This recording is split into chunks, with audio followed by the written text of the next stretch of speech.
écoutez Radio Ma'arif.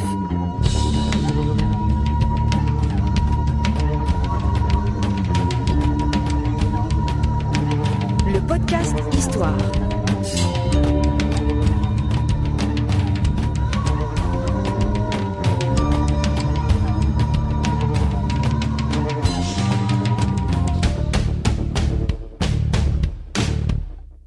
Produit avec le soutien de Maroc Télécom. Aujourd'hui, on va parler d'Andalousie, qui est un nom qui sonne agréablement à nos oreilles, puisque ce sud de la péninsule ibérique, entre 711 et 1492, pendant 800 ans, donc, a connu une présence nord-africaine, présence qui a démarré avec le débarquement de Thaler Ibn Ziyad, qui est un nom qui a marqué notre scolarité. Alors, pour parler de ça aujourd'hui, je suis avec Mustapha Kadiri. Mustapha, bonjour. Bonjour à tout le monde. Alors, Mustapha, est-ce que tu peux nous expliquer qui était Thaler Ibn Ziyad avant cette décision d'aller s'installer de l'autre côté de la Méditerranée à 15 kilomètres? C'est pas installé. Bien sûr, tous les Marocains connaissent le nom de Tariq Ibn Ziyad, l'association de Tariq Ibn Ziyad à Gibraltar, Jebel Tariq, de l'autre côté, là où il avait débarqué à l'époque. Il est le wali de Tanger, c'est ça? Même pas. Paraît-il, c'est un chef de guerre parmi tant de chefs de guerre, parce que le wali des Omeyyades, d'ailleurs on va revenir à cette histoire de sémantique, était Qayrawan en Tunisie. Donc, oui. La Tunisie jusqu'à Tanger. Moussa Ibn Nasser. Moussa Ibn Nasser, avec les... On nous parle dans notre histoire de Tariq Ibn Ziyad, mais qui sait où il est mort et quand et comment? On ne donne jamais l'information. Al-Quds? Non, à Damas, prisonnier. D'accord. Le conquérant de l'Espagne, il a fini dans les geôles. Mais on va commencer par le début de l'histoire. Donc, Thaler Ibn Ziyad est comment tu l'appelles, un chef de guerre? Un général d'armée, envoyé par Moussa Ibn Nasser, qui était installé à Qayrawan en Tunisie. Et il traverse... Il est né où, Thaler Ibn Ziyad? On ne sait pas exactement. Paraît-il, il appartient un petit peu à cette fraction de tribu qui appartenait à la reine Dihya qui avait combattu les premiers Omeyyades. Et j'ai dit les Omeyyades, je ne dis ni les Arabes ni les musulmans, parce que c'est une terminologie fausse. Donc Thaler Ibn Ziyad est un Amazigh. Oui. Qui est un chef de guerre envoyé par Moussa Ibn Nasser pour gérer une zone géographique qui se situe où? Pas pour gérer, pour conquérir. Il n'était pas ni gouverneur, etc. Une sorte de général d'armée. Un général d'armée. Avec 10 000 autochtones, paraît-il, et quelques centaines de personnes qui viennent de l'armée des Omeyyades, c'est-à-dire des gens qui viennent de Damas. Mais surtout, d'après les chroniques, disent 10 000 personnes, 19 surtout, des gens du Nord, depuis la Libye jusqu'à Tanger. Et donc, il traverse, alors on dit des fois qu'il est passé par Tanja ou là par Sarsir, non, exactement par Sebta, parce qu'il y avait un gouverneur wisigoth à Sebta qui lui facilite le passage. Qui lui prête les bateaux. Absolument, qu'il était en conflit avec ses frères de l'autre côté de la Méditerranée. Donc, à Sebta, il y a un wisigoth, les wisigoths c'est les Espagnols, pour aller vite, qui a un problème avec les autres wisigoths d'en face. Et je crois que c'est un problème lié à une histoire de mariage, non? Absolument. Donc une histoire de personnel, et il lui prête ses bateaux.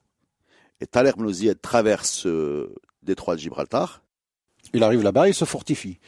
Donc il construit une fortification. Donc ils arrivent à combien? Ils arrivent à 1 millier à peu près? Non, 10 000. Enfin, d'après les chroniques, on a du mal des fois à croire les chiffres qu'ils nous ont donnés dans le temps, mais on dit 10 000 soldats. Enfin, donc c'est beaucoup de bateaux, c'est des allers-retours, comment ça marche? Les deux sont valables puisque les chroniques de l'époque, on les a pas. Les gens qui ont écrit sur cette histoire, ils sont très postérieurs, c'est-à-dire pratiquement 2 siècles après.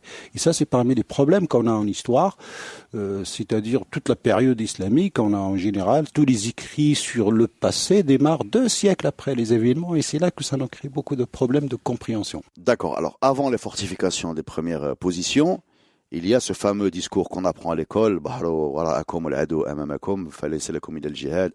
on connaît ça. Absolument. Quelle est la possibilité historique d'un tel discours? Déjà, du point de vue de la langue, ça pose problème. Absolument, c'est compliqué. D'abord au niveau de la langue, bien sûr, et puis surtout pour les gens qui sont spécialisés dans les histoires de littérature en arabe, il y a beaucoup de discussions. Ils appellent ça c'est-à-dire les discussions autour de fameux discours de Tariq. Mais si on comprend qu'il s'est fortifié, c'est-à-dire il n'était pas en danger puisqu'il pouvait se défendre. Primo. Secondo, vu l'aide qu'il a obtenue du gouverneur de ce Wisigoth, je veux dire, il avait des alliés, le Wisigoth de l'autre côté. Il était en conflit avec les autres, mais c'était une mixture de petits États. Des petits royaumes, en fait. L'Espagne était divisée. Divisée parce que là, on est à une période de la décadence de l'Empire de Rome. de Byzance également. On peut pas comprendre l'expansion rapide de l'Empire omeyyade, l'Empire omeyyade de Damas. Parce que quand on parle du passé, on fait des projections toujours du présent sur le passé. Or, c'est un empire en expansion qui va arriver jusqu'à Khorasan de l'autre côté, et jusqu'à l'Espagne, jusqu'au sud de la France aujourd'hui. Alors, comment ce déroulement a eu lieu? C'est des histoires d'alliance à l'origine. Parce que je précise quand même que cette période-là, la chrétienté était présente en Afrique du Nord, et les chrétiens étaient divisés en deux. Il y avait les donatistes, c'est-à-dire les suiveurs d'un saint Donatus, qui étaient en conflit avec Rome, et du coup, les donatistes, ils n'étaient pas qu'en Afrique du Nord, ils étaient en Espagne. Et c'est ce qui explique un petit peu cette alliance entre les deux rapidement, et qui explique aussi la rapidité de l'entrée de Tariq ibn Ziyad en Espagne, et surtout la rapidité aussi de l'expansion. Vous savez, ça remonte rapidement, c'est-à-dire en l'espace de 20 ans, ça remonte très rapidement.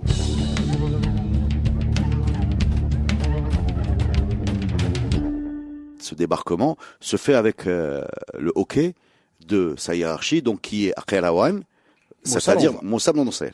C'est ça. Absolument. D'accord. Parce que moi j'ai lu un livre où on raconte que il est parti plus ou moins sans l'aval de. Non, la jalousie commence après les succès. Il lui ordonne d'arrêter et il va lui-même. Les succès, qui dit succès dit argent aussi. Absolument. Pillage. Pillage, argent, les femmes, beaucoup de choses. D'ailleurs, la jalousie va jusqu'à Damas, parce que aussi Damas, le sultan qui était à l'époque, il était jaloux également de Moussa Ben Nusayr, donc il le rappelle. Moussa Ben Nusayr rappelle Tariq ibn Ziyad, et il l'envoie enchaîner à Damas. Et le sultan des Omeyyades rappelle également Moussa, qui est également mis aux arrêts à Donc Damas. toute la chaîne de décision est en jalousie. Donc ce qu'on présente comme étant un grand succès de cet empire n'a pas été applaudi par la hiérarchie, quoi. Disons, chacun est jaloux de l'autre, parce que les jalousies commencent par la peur de se constituer une puissance et éventuellement de se retourner contre son bienfaiteur. Chacun ne faisait pas confiance à l'autre. C'est pour cela qu'on assiste à une succession des gouverneurs envoyés par Damas en Afrique du Nord. Et sur 20 ou 30 ans d'histoire de ce moment-là, c'est des histoires de compétition et de non-confiance ont jalonné toute cette période. D'ailleurs, l'origine de la jalousie, c'est d'abord la peur de se constituer une fortune, de se constituer une armée et de se retourner contre le pouvoir du supérieur immédiat.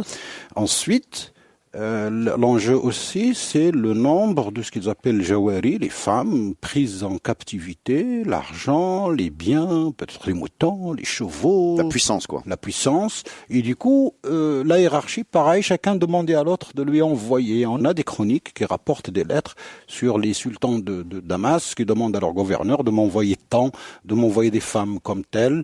Parce qu'on va voir la suite dans l'enchaînement avec la fin de l'Empire omeyyade, quand l'Empire omeyyade est battu par les Abbasides, à peu près à la fin du 8e siècle, vers 750, 760. Et le dernier des Omeyyades, qui s'appelle Abdrahman, le fameux Abdrahman Dakhil Saqur Quraysh, qui s'échappe tout seul et qui arrive chez ses oncles maternels en Tripolitaine. C'est comme l'histoire de Driss Ier. Il vient pas volubilis comme ça, de nulle part, il connaît personne. Non, il vient chez la famille maternelle. Parce que ça, ce n'est pas de l'explicable si on n'arrive pas à remonter le fil de l'histoire pour comprendre pourquoi tel est arrivé là, pourquoi tel est arrivé là, pourquoi il s'est pas réfugié en Égypte, etc. Or, ces histoires d'Omeyyades qui se disputaient entre eux, ça a provoqué, à Damas, ça a provoqué les demandes incessantes des sultans pour recevoir d'Afrique du Nord les femmes, les bijoux, les biens, etc. Les conquêtes visigothes. Les conquêtes. Non, ça a provoqué les révoltes. Les révoltes contre les Omeyyades. Beaucoup de révoltes, un peu en Espagne, au Maroc, de ce qu'on appelle aujourd'hui le Maroc, la Tunisie, l'Algérie. Et ça a fini par des batailles entre l'armée omeyyade et les chefs des révoltes. C'est une guerre civile. Une sorte de guerre civile contre des occupants. Contre une chaîne de commandement qui s'éloigne beaucoup. Parce qu'on parle quand même d'un empire de plusieurs milliers de kilomètres. Absolument. Moi, peut-être une question stupide, mais quand tu parles de correspondance, envoyez-nous de l'argent, c'est des lettres. Oui. Des lettres qui se transportent par cheval. Par courrier, oui. Qui mettent du temps. Qui mettent du temps, voilà. Donc, difficile de rendre compte, difficile de maîtriser. Oui, mais avec la notion du temps de l'époque, ça va. Nous, aujourd'hui, on est dans une situation de la notion de temps qui se calcule presque à la seconde ou à la minute près. Mais à l'époque, non, le problème ne se posait pas de cette manière-là, puisque la distance était conséquente quand même. Donc, quand Tariq arrive avec 10 000 personnes, il enchaîne les victoires, on peut parler de ça. Oui. C'est quoi? C'est quelqu'un qui a un génie militaire? On peut dire ça? Peut-être, mais aussi, certainement, il avait des alliés. C'est-à-dire des gens qui ont lui facilité la tâche et qui ont adhéré à son projet de conquête. Mais je vous ai dit que rapidement, Moussa Ben Nasser le rappelle, il ne le laisse pas continuer, c'est Moussa lui-même qui y va, et puis même Moussa envoie son fils à la place de Tariq, parce que pratiquement, paraît-il, on ne sait pas exactement, 720, 718, et il est mort à Damas, c'est-à-dire enchaîné. Donc rapidement, il est repris, il est rappelé et renvoyé à Damas. Ce qui n'arrête pas la conquête? Non, pas du tout. On est dans une logique de continuité, c'est pour cela que cette histoire d'alliance, de contre-alliance, nous expliquerait la rapidité de cette expansion, parce que Tariq, il fait Gibraltar jusqu'à Cadiz. On est encore pratiquement à l'extrême sud de l'Espagne d'aujourd'hui. C'est tout. Après, une centaine de kilomètres. À peu près en large, mais carrément, Cadiz, c'est à côté de Tarifa, c'est la mer. Algeciras, c'est la mer, et puis Gibraltar. On est vraiment sur la côte sud de la péninsule ibérique. Absolument. Mais la suite, c'est pas lui. La suite, c'est d'autres chefs, Moussa lui-même, après son fils, après d'autres gouverneurs, Abdullah ibn al-Habhab, d'autres noms, qui viennent de Damas, et c'est sous leur patronage que cela s'effectue. Mais je crois que localement ou techniquement, si on voudrait comprendre cette expansion, c'est toute une chaîne d'alliances qui se sont faites sur le plan local, et du coup, localement, des habitants, des généraux, des armées qui s'allient aux nouveaux concurrents et qui continuent la conquête vers le nord. Dans quel état est ce qu'on appelle aujourd'hui, la péninsule ibérique, mais il n'y a pas de séparation, c'est des états-villes, c'est quoi? Est-ce que Séville existe? Est-ce que Grenade existe? Est-ce que Cordoue existe? Tant comme on les a connus par la suite, peut-être les lieux, les toponymes ou les noms des lieux. Mais ce qui pourrait être intéressant à mentionner, c'est exactement la même situation en Afrique du Nord, c'est-à-dire une sorte de fragmentation. Surtout, il n'y avait pas que les Wisigoths, parce que c'est le pays des Vandales. Les Vandales qui sont venus d'Europe du Nord, qui ont traversé toute l'Europe et qui ont traversé la Méditerranée, qui sont arrivés jusqu'à détruire Carthage et qui ont fait demi-tour, ils se sont arrêtés en ce qu'on appelle aujourd'hui l'Andalousie. C'est-à-dire l'Andalousie, normalement, c'est un dérivé de pays des Vandales, Vandalusia. Les Vandales. Les Vandales dont les agissements ont donné ce mot de hooligan, quoi. De vandalisme, oui. La notion, même si aujourd'hui les habitants d'Andalousie ne se revendiquent pas vandales, et personne dans le monde ne peut pas se revendiquer vandale. Mais en tout cas, c'est l'étymologie du mot, il est là. Alors, comment cette Vandalousie va devenir l'Andalousie de notre imaginaire? Ça, c'est une autre histoire. Ça commence, bien sûr, avec le premier État indépendant des Omeyyades de Damas, quand ils ont perdu le pouvoir, c'est Abdelrahman qui arrive là et qui constitue ce qu'on appelle le califat des Omeyyades. Ça dure à peu près 70 ans à 80 ans. Et après, c'est terminé parce que ce sont les Almoravides qui vont rentrer en scène avec le début du XIe siècle, quand ils vont constituer l'empire. Et avant les Almoravides, il y avait ce qu'on appelle les Tawaïf. C'est-à-dire, ça renvoie à une histoire qui existait auparavant de ces micro-États. Des États, des villes, c'est-à-dire États. En fait, le problème qu'on a aujourd'hui, c'est qu'on considère l'arrivée en Espagne. Alors, je pense qu'on est aussi influencé par le fait qu'il y a aujourd'hui une vraie limite culturelle entre l'Europe et l'Afrique. Il y a besoin d'un visa, il y a besoin on a l'impression que c'est un autre monde à 15 kilomètres de chez nous. Mais quand Tariq et ses 10 000 personnes traversent ces 15 kilomètres de mer qui sont quasiment la taille d'un gros fleuve, c'est une continuité naturelle de l'expansion de l'Empire omeyyade. Ce n'est pas une fracture. Non, c'est un pas de plus parmi tous ceux qui ont été faits depuis la péninsule arabique jusqu'au Maghreb, quoi. Oui, non, les Omeyyades, ils démarrent à Damas quand même, sur les traces des Byzantins. Parce qu'ils récupèrent l'héritage byzantin. C'est comme ça qu'ils arrivent à s'organiser rapidement. Eux qui étaient de Quraysh et qui ont, après les histoires des califes et la fitna al-kubra, la grande discorde, ils reprennent les histoires d'avant l'islam, c'est-à-dire la question de l'asabiyya. Non, je suis meilleur que toi, Banu Hashim, Banu al-Abbas, etc. C'est-à-dire ce que l'islam, a priori, est venu combattre, dès la mort du prophète, ne font que se disputer sur le pouvoir. C'est pour ça que la période dite glorieuse des califes ou de l'âge d'or, etc., est appelée dans les chroniques historiques al-fitna al-kubra, la grande discorde. C'est curieusement le rêve de certains et de retrouver cette période qui est une période de guerre, des gens qui se battent pour le pouvoir. Et ensuite, quand les Omeyyades prennent le dessus, Bani Umayya, ils se déplacent carrément de l'Arabie, tout le centre du pouvoir va vers le nord-ouest, vers Damas, vers ce qu'on appelle aujourd'hui la Syrie. Et là, il y avait les Byzantins, donc ils récupèrent cette cette bureaucratie, l'organisation militaire, etc. Et c'est elle qui va leur donner cette puissance, si j'ose dire, pour s'organiser. Alors, jusqu'aux Omeyyades, il y avait que l'Égypte qui dépendait de l'un des califes du prophète, je crois que c'est Omar ibn al-Khattab, etc., qui a conquis l'Égypte, et ça s'arrête là. Et dès l'arrivée des Omeyyades, comme empire, c'est là que commence la conquête de l'Afrique du Nord. Voilà. Donc c'est un processus un petit peu C'est un différent. processus naturel jusqu'en Andalousie. Absolument. Est-ce que ces conquêtes sont documentées? Comment vous travaillez, vous qui travaillez sur l'histoire? Est-ce que vous avez des documents? Est-ce qu'il y a des gens qui racontent ça? Est-ce que les discours sont retranscrits? Est-ce que les batailles sont archivées? Est-ce que Durement. les pertes Durement, parce que je vous ai dit, la majorité des documents écrits datent de 1 ou 2 siècles après. Et donc, c'est pas évident de pouvoir trouver la chronologie exacte et surtout sur le détail des faits. Mais c'est pas encore cela qui pose problème, parce que l'imaginaire d'aujourd'hui encore joue des mauvais tours, puisque, par exemple, chez Ibn Khaldoun, le détroit de Gibraltar, il l'appelle Zuqaq, la ruelle. Traverser la ruelle, vous l'avez comparé à un fleuve. C'est peut-être beaucoup moins. Et c'était un espace naturel entre les deux espaces. D'ailleurs, pour rappel, la Reconquista, quand les Espagnols reprennent, comme ils disent, leur espace, ils s'arrêtent pas au niveau de l'Espagne. Ils continuent, ils occupent les côtes d'Afrique du Nord, c'est-à-dire de Tanger jusqu'à Tunis. Parce que pour eux, c'est dans leur imaginaire, ce qu'ils appellent l'Afrique à l'époque était une continuité de l'Ibérie. Ils avaient le rêve que la Reconquista ne devrait pas s'arrêter en Ibérie, ils devraient continuer leur Reconquista, c'est-à-dire à l'intérieur du Maroc, d'Algérie, de Tunisie aujourd'hui. C'est-à-dire cette séparation de continents, puisque dans cette ruelle ou ce fleuve, en fait, c'est deux continents différents, il y a l'Afrique et l'Europe, n'était pas naturel. N'était pas un obstacle. On a un roi d'avant l'islam, le fameux roi Jugurtha. Il est né en Espagne, parce que son père était un général d'armée dans l'armée de Rome. Alors donc Jugurtha, qui devient le grand roi qui a défié de nouveau les empereurs de Rome, etc. Il est né là-bas. C'est-à-dire que bouger entre l'Ibérie, l'Afrique ou la Mauritanie exactement, ou la Numidie, c'était quelque chose de complètement naturel. C'est comme si on traversait le Bourg-Grec ou une rivière à côté. D'ailleurs, le point le plus proche d'Europe, et c'est pas un hasard si l'Espagne continue à l'occuper, c'est Ceuta. C'est une pointe. C'est une pointe et puis elle est stratégique. Donc les Numides de la Tariq ou les Mauritaniens suggèrent même, parce que comment Moussa ibn Nusayr al-Qayrawan savait que c'est très facile de traverser de l'autre côté. Ça ne peut être qu'une suggestion de quelqu'un du pays. On dit non, tu sais, de l'autre côté on traverse rapidement.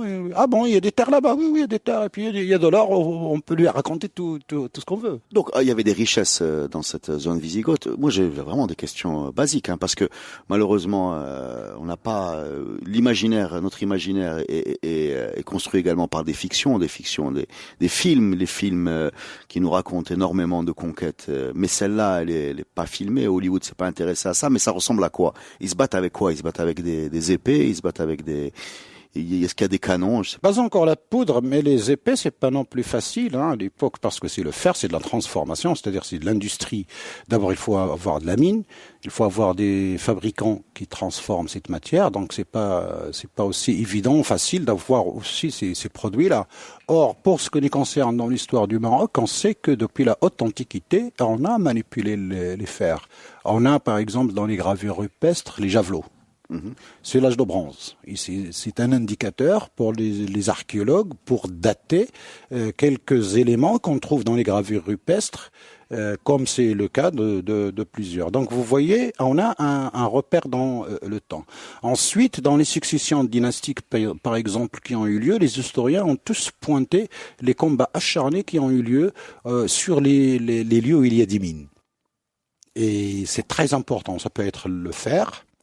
Ça peut être aussi les mines d'argent, parce qu'il faut fabriquer de l'argent, etc. Et ça peut être aussi des mines d'or.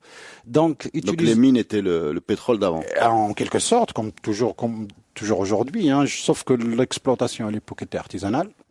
Ensuite, le savoir-faire était, disons, pas développé sur le plan technologique, donc ça demande beaucoup de temps. Faire fondre le fer naturel pour en faire une épée, ça demandait beaucoup de temps. Donc aussi, ça nous explique que la question de la chronologie, de la rapidité, etc., est à mettre entre guillemets, parce que il faut des matériels, même les chevaux, même la logistique pour traverser le Sahara, par exemple, la logistique à suivre contre 10 000 militaires. Comment ils mangeaient, Mais c'était ma question. Tout ça, c'est des questions très sérieuses qui nous expliqueraient aussi une autre manière de relativiser ce qui s'est passé dans le temps. C'est pour cela aussi que cet élément d'alliance C'est-à-dire, il a trouvé de l'aide sur place. C'est pas qu'il a emporté avec lui toute sa nourriture ou toutes ses armes ou tous ses chevaux. Sans une alliance sur place, c'est pas possible de pouvoir continuer puisque la logistique suivait au fur et à mesure de l'avancée des troupes et prélevée sur place chez ses alliés et bien sûr chez les vaincus. Une fois les vaincus, quand ils sont vaincus, la première des choses, on leur prend la nourriture. Ils étaient chrétiens, les Wisigoths? C'est ce qu'on dit. Les Wisigoths, les Ostrogoths, mais je vous dis, c'était le moment où deux tendances se disputaient au niveau de la chrétienté. L'église officielle de Rome, dont le plus célèbre penseur de l'époque était un Africain ou un Numide exactement, qui s'appelle Saint Augustin, qui est né quelque part dans l'actuelle Algérie, Tagaste, qui s'appelle Socarras, et les donatistes. Et le donatisme est le premier chéisme qu'a connu la chrétienté, et c'était même eux qui nous ont créé cette histoire de martyrs. Ils étaient les premiers à se martyriser, c'est-à-dire dans leur lutte contre l'Empire de Rome pour défendre leur foi, et surtout, c'est un problème beaucoup plus économique, de défendre leur terre. Et c'est ce qui est valable en Afrique du Nord était valable aussi en Ibérie, ou ce qu'on appelle en Espagne, chez les Wisigoths, parce qu'il y avait ce conflit entre les deux tendances, puisque une bonne partie de la population était devenue chrétienne, et notre population était déjà de confession juive. C'est les données qu'on a. Peut-être il y avait aussi d'autres populations qui n'étaient ni chrétiennes ni juives et qui participaient dans la halali, si j'ose dire, à ce moment-là. Mais ce qui est sûr et certain, c'est ce qu'on appelle aujourd'hui les tribus nata, c'est-à-dire toutes les tribus amazirs qui occupaient la côte sud de la Méditerranée étaient les acteurs principaux. C'est-à-dire, si on veut normalement rendre justice à l'histoire, il faudrait parler des nata. Et même pas du Maziran ou les Berbères, etc. Parce que c'était eux. Les Snahaja étaient dans le désert, ils étaient loin de tout cela. On présente cette période de notre histoire comme une sorte d'âge d'or au niveau culturel, au niveau architectural, au niveau même politique. Qu'en était-il? Comment on peut décrire cette Andalousie? Ça dépend. L'Andalousie, à partir de 54 au 8e siècle jusqu'à la fin du 15e siècle, c'est une très longue histoire. Je rappelle que l'essentiel du capital humain qui était concerné par cette histoire, ce sont les Nata, ensuite les Vandales, les Wisigoths qui se sont convertis à l'islam, les habitants qui existaient à l'époque en Ibérie. Et ensuite, vraiment, l'émergence d'une Andalousie comme telle, conçue comme telle, c'est avec cette histoire de calife Omeyyade, celui qui s'est échappé de Damas suite à l'émergence de l'État abbasside. Mais la grande opulence ne commence pas avec l'Empire Omeyyade, puisque ce sont les Almoravides, les Almohades, encore les Mérinides, la dernière plus grande dynastie, parce que c'est assez curieux. C'est les Mérinides qui nous mettent Jlij dans les tours de mosquée. Si on voit une tour de mosquée avec Jlij, c'est Mérinide. C'est comme ça qu'on les distingue. C'est-à-dire, c'est l'opulence.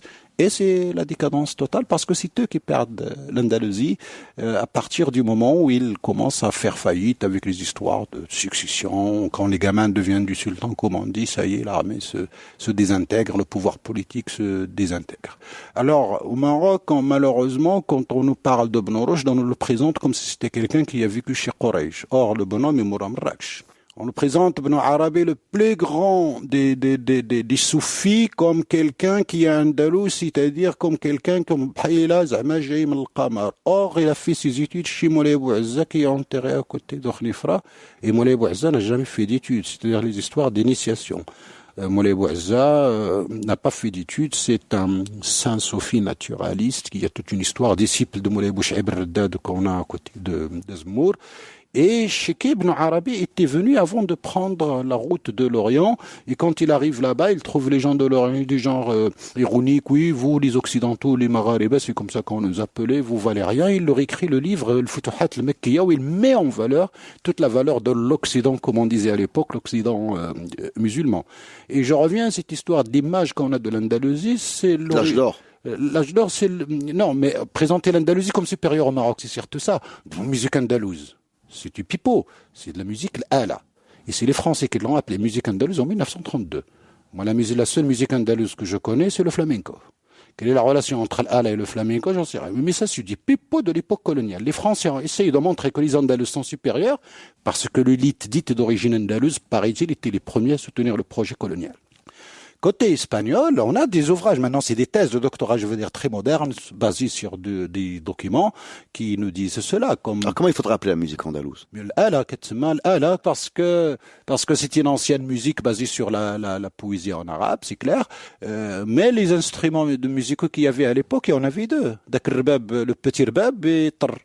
Il n'y avait pas ni oud, ni kamanja, ni piano, ni non, mais etc. en fait, ce que je comprends de ce que tu dis, c'est que on a l'impression, on s'est construit un peu l'idée d'une Andalousie supérieure culturellement, oui, architecturalement, et au top de ce que pouvait proposer l'Afrique du Nord. C'est bien ça. Et ce que tu me dis, moi j'essaie de simplifier pour voir si j'ai compris, n'était que la continuité de ce qu'il y avait de ce côté de la Méditerranée. Bien sûr. Et qu'il y avait une sorte d'homogénéité, quoi, c'est ça? Bien sûr, parce que ces interactions culturelles, et puis surtout, je veux dire, alors, comment le dominé peut être dominant? Puisque le centre du pouvoir se trouvait à Fès ou à Marrakech. Donc c'est au Maroc. C'est la synthèse de toute l'Afrique du Nord. C'est-à-dire, c'est le dominant. Alors, comment le dominé, qui était le Vandalou, devenu Andalou, peut être dominant du dominant? Il y a quelque chose de logique là-dedans. Mais je vais revenir à l'histoire de l'Espagne, comment l'andalusisme, qui était le nationalisme régional de l'Andalousie, dans les années 20, est né en Espagne. Et comment l'Espagne a essayé de construire une histoire après le désastre d'Anoual, comme il l'appelle. On va revenir à Abdelkrim encore, comment il a influencé tout ce charabia. Parce que les Espagnols avaient un grand problème psychologique. Ils étaient la plus grande puissance coloniale en Amérique. Ils ont perdu Cuba, et ça s'appelle le désastre de Cuba. 1897-98. Et à Noël 1921. Juste quelques années plus tard, je veux dire, au bout de 20 ans, le général se suicide, une grande armée est défaite, beaucoup de Sylvestre, beaucoup de prisonniers, etc. Et ça a provoqué un grand choc. Ça a même fait tomber le gouvernement. Le gouvernement, absolument. Primo de Rivera a fait son coup d'État à l'intérieur du régime monarchique, et puis finalement, ils ont fini par balayer la monarchie parce qu'on l'accusait de ne pas être capable de défendre les intérêts bien sûr. Et surtout, avoir encore... Alors, quel est le rapport entre... c'est là qu'on a construire une idée de ce qu'on appelle l'andalusisme, et il y avait un intellectuel, le premier intellectuel à avoir développé ça, il s'appelle Gil Torres, et il a ajouté à son nom Beni Umayya. Et il développe l'idée ces berbères sont des usurpateurs, moi je suis un descendant de Bani Umayya, c'est les Bani Umayya qui ont fait l'histoire, et les Bani Umayya sont des Arabes, donc je suis arabe, et depuis on commence à parler des Arabes dans la langue espagnole. La langue espagnole ne connaît pas les Arabes, elle connaît les Moros. C'est pour ça que ce temps colonial, de la construction d'un passé décolonisé, qu'on dévalorise, qu'on essaye de fragmenter, de montrer qu'il ne vaut rien pour justifier leur intervention et leur mission civilisatrice. Après, ils ont formé à travers l'école moderne beaucoup d'élites indigènes qui, alors, quand on vous enseigne que vous êtes arabe, vous grandissez, vous reproduisez, vous êtes arabe. Et quand on vous enseigne que vous êtes berbère, vous continuez à dire que vous êtes berbère. Ils ont décidé de notre avenir, sauf que nos élites des indépendances n'ont fait que reproduire la connaissance coloniale et ils nous l'enseignent. C'est-à-dire, on revient toujours à ce temps colonial. Comment les Espagnols ont manipulé les nationalistes du Nord? Vous savez, nous sommes des cousins. Et ces berbères, là, c'est mauvais, là, ces réfins, ces moros, etc., qui nous font la guerre et qui ne nous aiment pas. Vous savez, ils ne vous aiment pas, vous. Et on a construit un imaginaire chez les élites issues des villes de Tétouan, de Fès, de Rabat. Et ainsi, ces élites-là qui ont pris le pouvoir après l'indépendance, et du coup, ils n'ont fait que reproduire un imaginaire colonial dans lequel on s'empêtre encore aujourd'hui. Mais on nous a extirpé l'histoire parce que aussi, on croit que tout ce qui est écrit en arabe est écrit par les Arabes. C'est faux.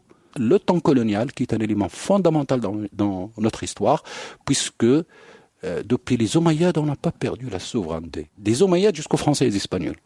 Non, on n'a jamais perdu la souveraineté, on a toujours été souverain.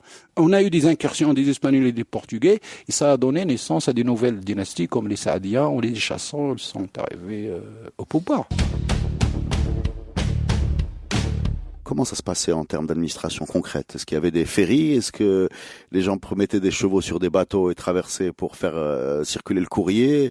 C'est peut-être bête comme question, mais... Non, c'est pratique. Je vois aujourd'hui la logistique qu'il faut pour traverser le détroit. Je me demande comment ça se passait entre 700 et 1400. C'est pratique. Vous voyez, malheureusement, on est un pays très riche en archéologie, mais malheureusement, les archéologues qui sont très compétents, ils sont très bons du Marocain, n'ont pas les moyens. Vous savez, quand vous visitez entre Tanja et Sebta, c'est plein. Vous avez Qasr Sghir, Qasr al-Majaz. On a encore les ruines d'un casernement avec une sorte de rampe qui rentre dans la mer. Un port. Non, c'est juste un petit cirque. Il y a un cirque naturel où on a construit une fortification avec une rampe qui rentre à la mer. C'est-à-dire de la caserne, on marche sur la rampe et de la rampe, on va vers les petits bateaux. Parce que on n'avait que des petits bateaux à l'époque de rameurs. On n'avait pas encore les trucs avant. C'est pas comme avec le début de la caravella et etc. Ah, donc il n'y a pas de voile. Pas à ma connaissance. Jusqu'à ce moment-là, c'est pour cela aussi peut-être que les choses sont passées ainsi, parce que les distances sont très courtes dans les différentes parties de la Méditerranée. Donc Aram, ça reste traversable en quelques heures. Oui, c'est comme le cas on ramait même de Rabat à l'époque, là où il y a la Tour Hassan aujourd'hui, c'était une caserne aussi. D'accord. Donc moi, je restais très très concret. Donc il y avait comment vous appelez ça, des bateaux, enfin des bateaux. Est-ce qu'on a une idée de à quoi ressemblaient ces bateaux, combien de personnes y prenaient, combien il y avait de rameurs? Ça peut ressembler à ce qu'on voit les bateaux de pêcheurs aujourd'hui, les bateaux anciens. C'est-à-dire, ça peut prendre 200, 300, 400 personnes. Mais ça doit y avoir, vous savez, le bois du nord du Maroc est parti en fumée, si j'ose dire, pour la fabrication des bateaux. D'ailleurs, on était une puissance maritime à ce moment-là, parce que ça faisait partie de la règle du jeu pour un grand empire. Et dès qu'on a perdu un petit peu cette puissance maritime, c'est la dégringolade un petit peu de la souveraineté du Maroc, si j'ose dire.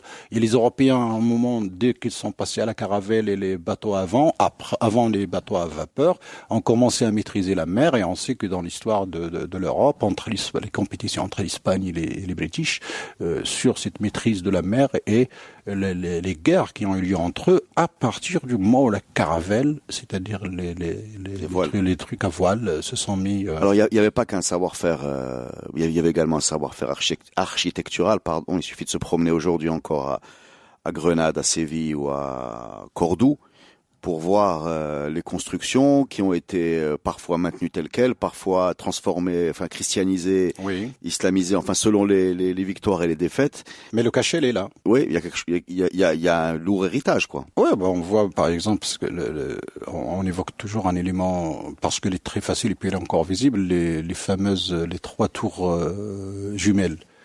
Si on peut dire ça, la tour de la Koutoubia de Marrakech, qui est la même que la Giralda, et la Giralda, ou la Giralda de Séville. Eh ben, ils ont une particularité. Les quatre faces ne se ressemblent pas, en tout cas pour le cas de celle de Marrakech, la Koutoubia et celle de Rabat Hassan. Je peux pas en dire pour la Giralda parce que j'ai pas vu de mes yeux et quand je vois des photos, c'est toujours une seule face. Ben, j'invite les gens à être un petit peu curieux, prendre des photos de la tour Hassan et de la tour Koutoubia, prendre deux faces en même temps, prendre les deux autres faces, ça fait deux photos, et les mettre sur le PC et voir un petit peu le design, comment il est différent. Ce qu'on appelle aujourd'hui quelque chose d'asymétrique. Normalement, on cherche à faire toujours dans ce qui est kiff-kiff, symétrique. Or là, c'est asymétrique. Ça date de l'époque almohade. Quand les colonialistes sont venus, l'architecture musulmane. Bien. Que nous dit Allah sur la manière de construire? Rien. Et pas pourquoi on l'appelle musulmane? Pourquoi les Européens distinguent l'architecture en Europe entre des périodes romaine, gothique, etc. Quand ils sont arrivés sur l'architecture musulmane, ça veut dire que ça vient de l'islam. Il n'y a pas de problème. Ça veut dire qu'à Samarkand, on trouve la même architecture en Indonésie. Mais qu'est-ce que ça veut dire que les faces sont asymétriques? C'est un style. C'est un style, bien sûr. Il est associé à la période almohade. Donc les Almohades construisaient des minarets asymétriques. Alors si on a les minarets, peut-être il y a d'autres choses. Donc ça c'est un cachet. C'est différent des Almoravides. Malheureusement on n'a plus de traces. La seule trace de tour de mosquée almoravide qui existe, il est à Tlemcen. Mais il y a que une face qui est toujours debout, paraît-il. La mosquée est détruite, mais on a encore un mur qui est debout. Alors on voit juste un design qui ressemble un petit peu à l'Almohade, c'est-à-dire que les Almohades n'ont fait que la continuité du style almoravide. Pour les mérides, je vous ai dit, non, on voit la symétrique disparaître et on voit Jlij, l'opulence. Qu'est-ce qui reste en Andalousie de cette période? De façon évidente, il y a des noms, il y a des mots. L'architecture. On a les noms de famille, bien sûr, des deux côtés, et surtout le langage. Alors, il y a un problème aussi au niveau de la langue. Par exemple, je vais donner un exemple. On a les Moriscos et les Marranos. Les Moriscos, ce sont les musulmans convertis de force à l'époque de Cisneros, au début du XVe siècle, qui a trahi la parole donnée que vous pouvez rester à vivre chez nous, dans votre confession. Attends. Convertis de quoi à quoi par qui? Alors après la Reconquista, Isabelle la catholique, etc., 1492, et la chute de Cordoue, le Abou Abdil, le gars qui pleure là, etc., il vient se réfugier ici au Maroc. Et donc, mais c'est pas que tout le monde a été expulsé, puisque des musulmans et des juifs continuent à vivre là-bas. Au début, ils ont Ça n'a pas été une exode, quoi. Non, il y a le roi. On leur a garanti. Absolument, la liberté du Le culte. culte, oui. On est en 1492. 1506 à peu près, le cardinal de Cisneros change d'avis. Et comme l'église était très puissante, le cardinal, il dit au roi, non, surtout pas, on ne peut pas les accepter comme tels, soit ils vont se convertir de force. Et c'est là que donc on va convertir de force ces gens-là, on va les baptiser de force. Alors, qu'est-ce qu'on fait là? On force les musulmans à devenir chrétiens, on va les appeler les los moriscos. Les juifs convertis à la chrétienté sont appelés les marranos, le los marranos. J'ai lu, par exemple, des travaux de recherche de collègues en Europe, etc., sur les sens du mot. Alors, pour les los moriscos, c'est simple. Le moro pequeño, donc le moro lasrer. Donc, tu deviens mandominé, tu deviens los moriscos, tu n'es plus los moros, tu deviens los moriscos. D'accord. Les tisrer. D'accord. Pour les marranos, j'ai eu beaucoup d'études, ils ont cherché par toutes les langues, sauf la langue qui peut leur résoudre le problème, ils n'y ont pas pensé.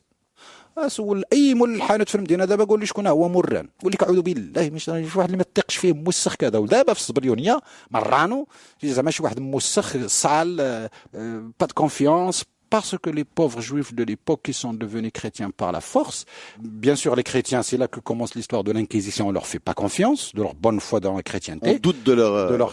Et leurs frères juifs qui étaient de ce côté-là ne leur faisaient plus confiance parce que pour eux, ils ont quitté la foi. Ouais, ils ont été pris entre de feu. Et donc marranos, c'est-à-dire c'est une façon de les mépriser. De les mépriser, absolument. J'ai donné l'exemple en espagnol, las marranos. Mereno. Le mereno, c'est l'agent civil. Et ça vient d'où? On a le marinier, c'est la bureaucratie des empires. Justement parce que les mérinides, quand ils ont pris le pouvoir après les Almohades, c'est une sorte de coup d'État interne. C'est la bureaucratie qui se retourne contre un État où les gamins deviennent sultans. Et là, ça y est, c'est la débandade, donc ils reprennent quelque peu. C'est pas comme un grand conflit entre les Almoravides et les Almohades. Là, on a une histoire de guerre, de conflit, le siège de Marrakech, etc. Quand les Mérinides, c'est des Znata, ils étaient de la bureaucratie l'Andalousie, la bureaucratie à l'époque, c'est collecter les taxes. On a parlé de l'architecture, on a parlé du vocabulaire. Qu'est-ce qu'on peut rajouter à cet héritage andalou? Le système de distribution des eaux, les canalisations d'eau. L'aqueduc de Séville, on a la trace, c'était les Almohades. C'est comme le réseau d'eau dans la ville de Fès et à Marrakech. C'est à l'époque Almohade. C'est-à-dire avant, il y avait un réseau d'eau dans la ville. Vous recevez de l'eau pour l'hygiène dans des canalisations souterraines. Et chaque maison avait sa prise. Ça existait. Non, mais est-ce qu'il y avait un abonnement? Je posais, est-ce qu'il payait? Non, mais je suis sérieux. Hein. Abonnement, je sais pas. Non, mais dans le sens où il y avait quelqu'un qui venait récolter une taxe pour ça. Oui, il y a quelqu'un pour le nettoyage. Et on parle, la légende dans la ville de Fès parle que la dernière personne qui connaît les réseaux de ces terrains, maintenant, malheureusement, elle est morte et il n'a pas transmis son savoir-faire parce qu'on n'utilisait plus.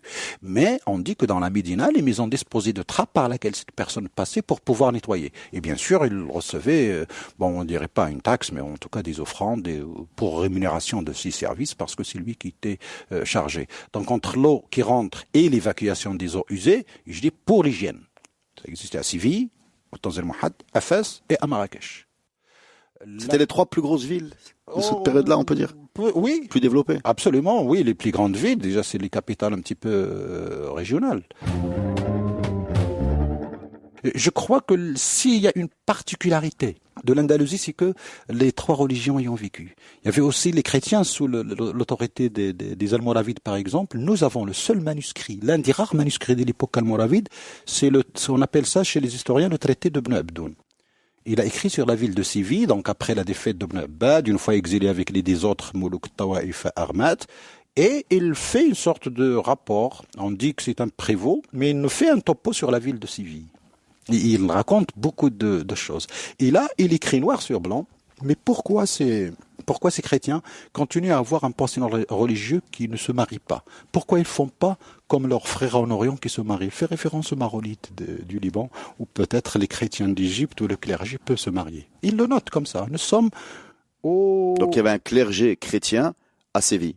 À Séville, à l'époque almoravide. D'accord.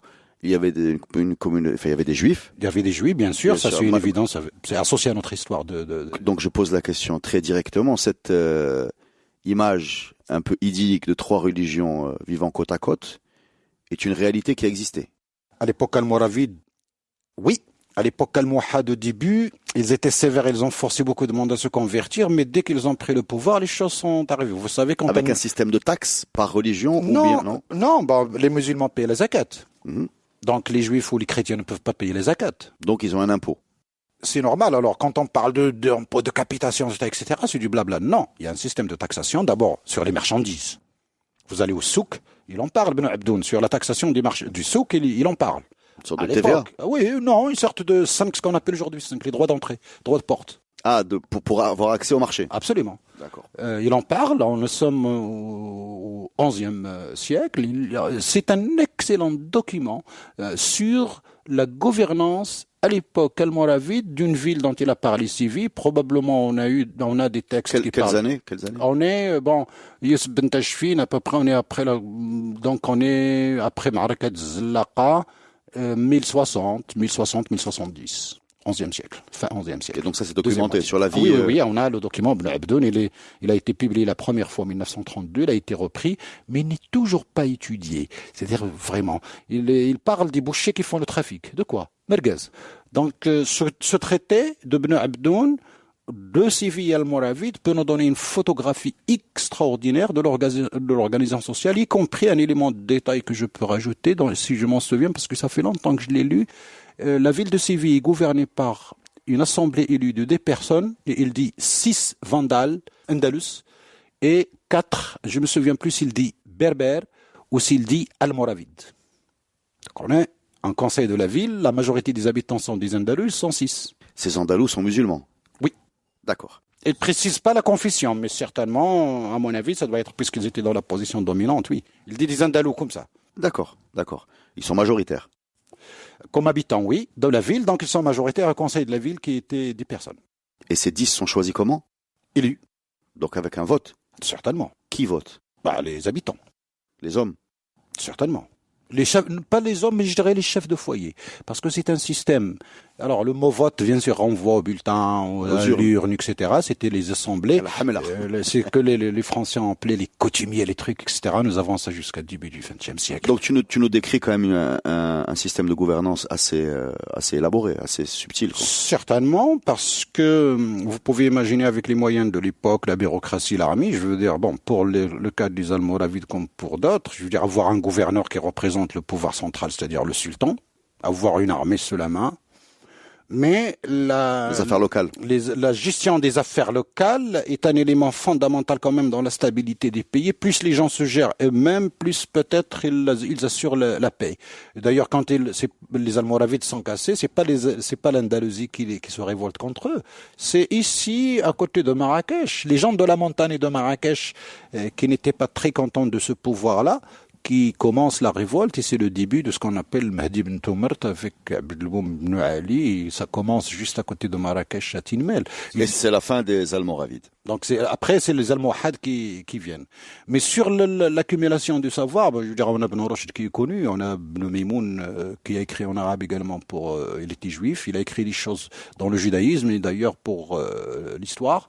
Ibn Maymoun a fixé ce qui est halal et ce qui est haram pour les juifs. Et son livre écrit en arabe n'a été traduit en hébreu qu'en 1917. Il fait encore autorité chez les juifs d'aujourd'hui. Les juifs du monde. Les juifs du monde. Le judaïsme mondial a adopté, a trouvé chez ce monsieur-là des démonstrations extraordinaires, logiques selon la Torah, de ce qui est légal et illégal, ou ce qui est kosher et ce qui ne l'est pas chez les juifs. Il a vécu à l'époque al-Muhad également. Bon, il est parti, il est mort, je crois, à Akka, ou à Akko, comme ils disent là-bas. Ensuite, nous avons le livre de l'agriculture, Ibn al-Awwam, qui reprend un petit peu toute la tradition qu'on a encore aujourd'hui sur le Menazl, les 6 ans, les plantations, quand etc. Kitab al-Filaha, qui est une référence extraordinaire. Le plus vieux document, c'est un Africain qui l'a écrit en latin, Magon, le traité de l'agriculture également. Et quand on compare le traité de l'agriculture de Magon écrit en latin, Ibn al-Awwam écrit en arabe, c'est pratiquement la même chose. Al-Awwam, on parle de quel On est à l'époque al-Muhad également. Donc une période riche en production intellectuelle et culturelle. Ibn Arabi également, pareil, c'est la même période. Vous savez, les Almoravides ont bien préparé le terrain comment dirais-je, d'une richesse culturelle et intellectuelle extraordinaire qui explose avec la période almohade et surtout aussi à la période mérinide. Vous savez, Ibn Khaldoun est apparu dans la période mérinide et beaucoup de gens croient que c'est un cas unique. Ibn Khaldoun est un historien dans un contexte où on a à peu près 60 textes manuscrits d'historiens de la même époque.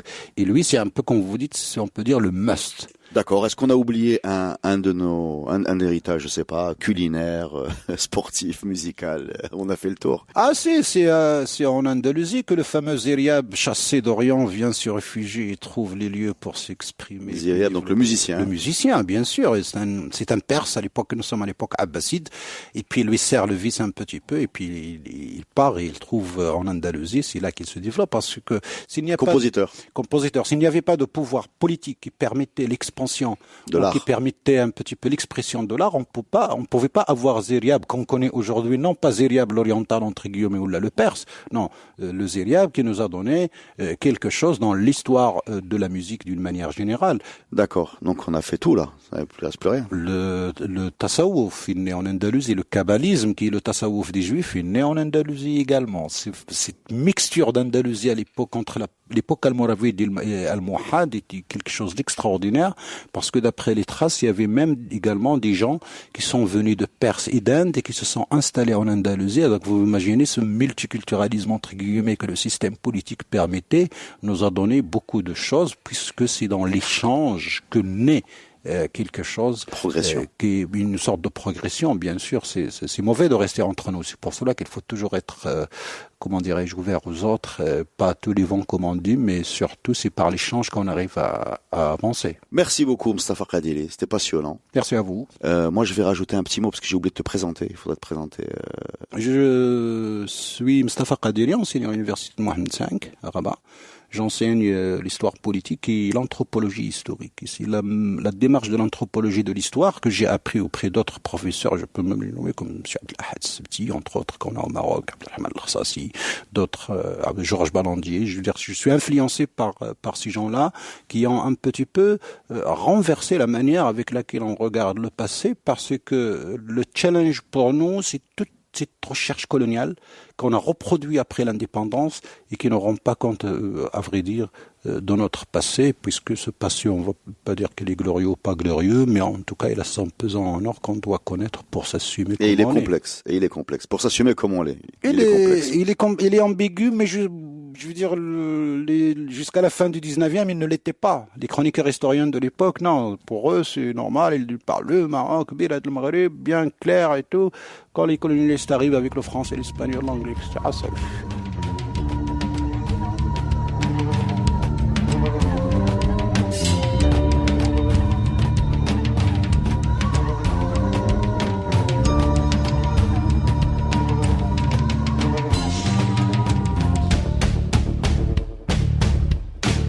Ce podcast est produit avec le soutien de Maroc Télécom.